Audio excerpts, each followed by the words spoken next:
출애굽기 14장입니다. 14장은 홍해를 건너는 것에 대한 기록입니다.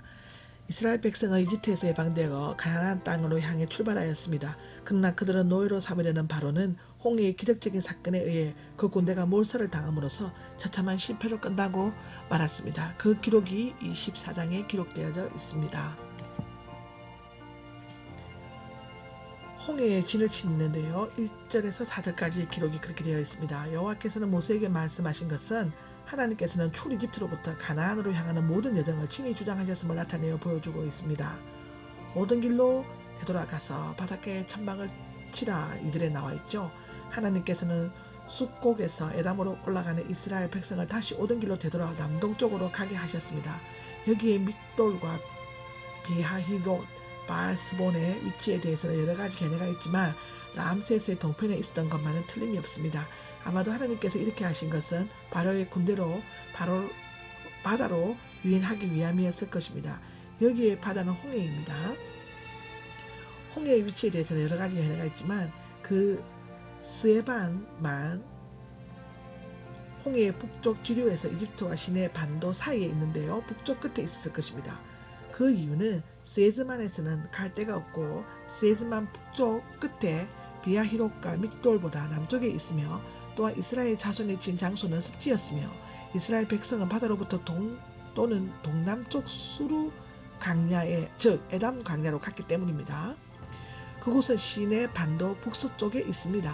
이상의 사실로 미뤄볼 때 이 홍해 바다는 발라우스, The Lake of Bala였을 것이며 헤나 랜데스가 그렇게 기록하고 있었습니다. 그 밖에 여러 가지 장소도 제시되고 있습니다. 그러나 출애굽기가 있고 난 후 3,400여 년 동안에 많은 지진과 홍수 등으로 많은 지형 변화가 있었으므로 이스라엘 백성이 건넌 바다의 정확한 위치는 알 수 없습니다.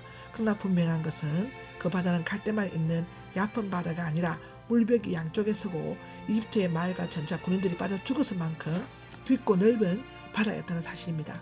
하나님께서 막다른 골목과 같은 바다 쪽으로 인도하신 것은 이스라엘 백성에게는 오직 하나님만 의지하게 하고 이집트인들에게는 치명적인 손상을 입히기 위함이었을 것이라고 기록되어져 있습니다.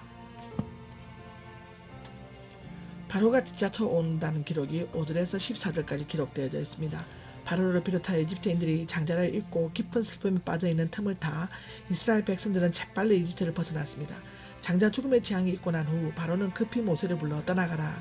너희가 말한 대로 여호와께 예배드리라 라고 말했었죠. 너희가 말한 대로라는 것을 보면 바로는 모세가 3일 동안 가축을 데리고 강야에서 예배를 드리는 것으로 알고 떠나가는 것을 허락했을 수도 있습니다. 그런데 3일이 지나도 돌아오지 않았고 또 그들이 도망갔다는 사실을 전해 듣게 되자 마음을 바꾸게 되었습니다. 5절에 나와 있습니다.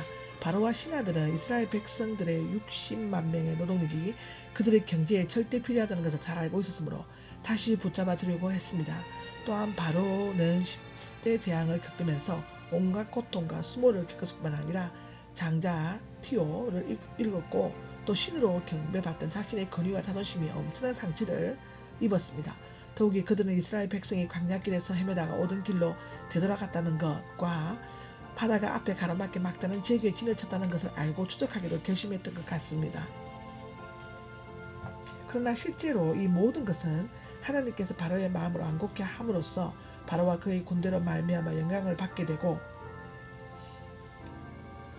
이집트 사람들이 자신이 여호와인 줄 알게 하도록 하기 위함이었습니다.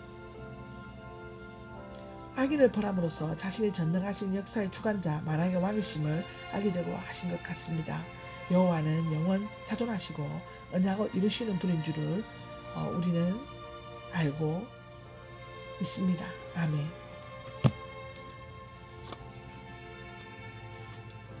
이에 바로는 골라서 뽑은 600대의 전차들과 이집트 지휘관들이 이끄는 다른 전차들과 말과 마병들을 거느리고 이스라엘 백성을 뒤쫓았습니다. 7절과 9절에 나옵니다. 이 전차에 바퀴가 있고 두 마리의 말이 끌었습니다. 한 사람은 마부, 한 사람은 전사와 마병은 이집트 군대의 주력 부대로서 이집트의 지휘관들이 직접 몰고 전쟁터에 나갔습니다. 이 정도의 규모라면 무장하지 않은 이스라엘 백성을 완전히 전멸시킬 수 있었습니다. 그러나 이스라엘 자손은 담대히 즉 하나님의 초월한 능력의 손에 이끌려 마치 성전한 군인들처럼 당당히 나아가고 있었습니다. 지금까지 담대히 나아가는 이스라엘 자손들을 뒤쫓아온 엄청난 수의 전차들과 마병들, 군인들을 보자 너무나 두려워서 여호와께 울부짖었습니다. 이제 그들의 앞에 홍해 바다와 뒤의 군대들 사이에 완전히 갇히고 말았습니다. 그들은 여호와께 울부짖기를 했지만 그의 도우심을 바라고 기도하지는 않았습니다.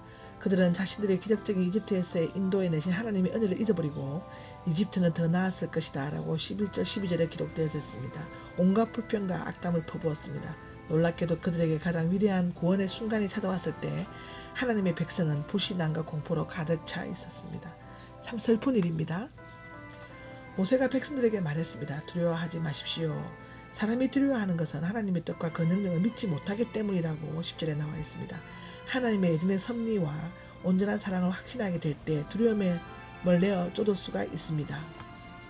굳건히 서서 구원을 보십시오. 이 위기적인 상황을 스스로 해결하려고 하지 말고 단지 수동적으로 굳건히 서 있기만 하라는 것이었습니다.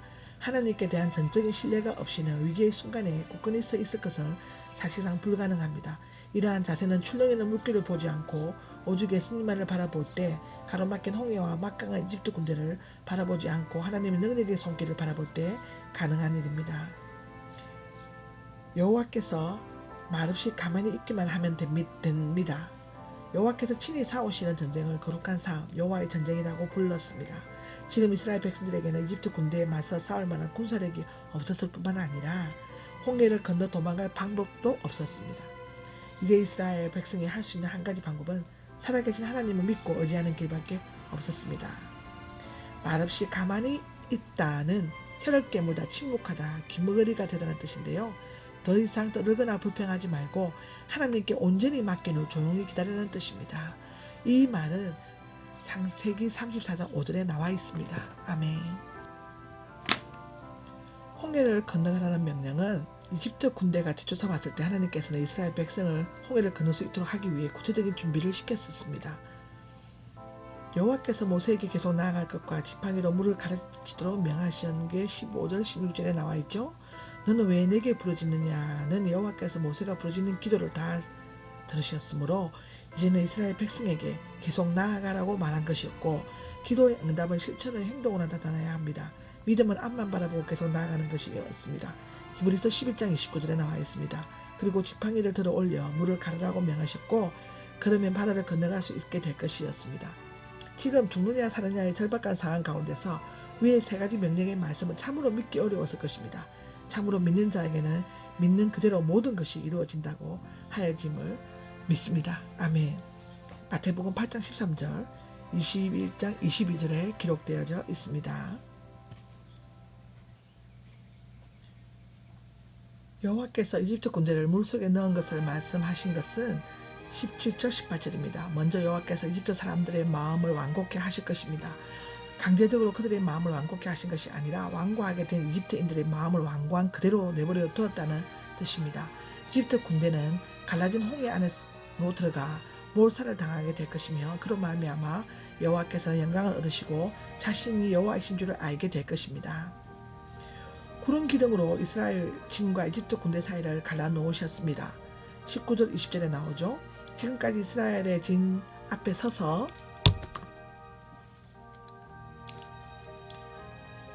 인도하던 하나님의 천사, 구약시대에 활동하던 성자 예수 그리스도를 말하는 것 같고요. 이스라엘 백성들을 이집트로 공격으로부터 보호하기 위해 진 뒤로 옮겨갔고 구름 기둥도 뒤따라 이스라엘 진 뒤로 가서 그들의 안전한 곳에 이를 때까지 뒤에서 보살펴 주려고 했습니다. 이것은 시편 78장 14절에 나와 있습니다. 그 구름은 이집트 쪽으로 어둠으로 덮이게 하고 이스라엘 쪽은 환하게 밝히면서 이집트 군대가 이스라엘 쪽으로 접근하지 못하게 했습니다.